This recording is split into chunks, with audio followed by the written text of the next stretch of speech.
ছোট থেকেই একটি কথা বা একটি প্রবাদ সবসময় শুনে আসতাম যে মার থেকে মাসির দরদ বেশি, কিন্তু এটা কখনো মিলাতে পারতাম না। তো এখন আমার বিয়ে হলো, বাচ্চা হলো, এখন দেখছি যে মার থেকে মাসির দরদ বেশি প্রবাদটা একদম মিলে গিয়েছে। অবশ্যই এই প্রবাদটা মিলতে গেলে আপনাদের একটা বিয়ে হতে হবে এবং বাচ্চা কাচ্চা হতে হবে, তখন দেখবেন ওরে বাবার কত মাসি।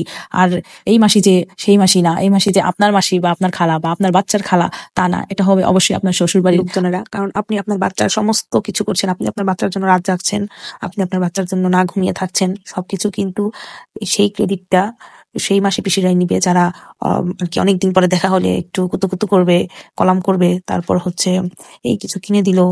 আর সব এতটুকু করেই আর কি ১ দিন ২ দিন বা ১ মিনিট ২ মিনিট ১০ মিনিটের জন্য আদর করে সারা জীবন এই ক্রেডিট বয়ে বেড়াবে যে আমিই পালছি, আমি এটা করছি। বা একদিন যদি কোনো মতে ভুলেও যদি হাঁকু পরিষ্কার করতে পারে বাচ্চার, এইটা মনে হয় বাচ্চার নাতি নাতকুর হলেও শুনতে হবে মনে হয় যে আমি ছোটবেলায় এটা করেছি, মানে মা কিছুই করে নাই, এরকম একটা ভাব।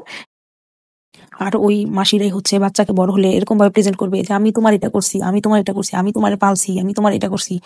কিন্তু জন্ম যে দেয় নাই ওইটা সে জানে না মনে হয়, ভুলে যায় আর কি বলতে। আচ্ছা যাই হোক, এর কি বলে হচ্ছে মার থেকে মাসির দরদ বেশি।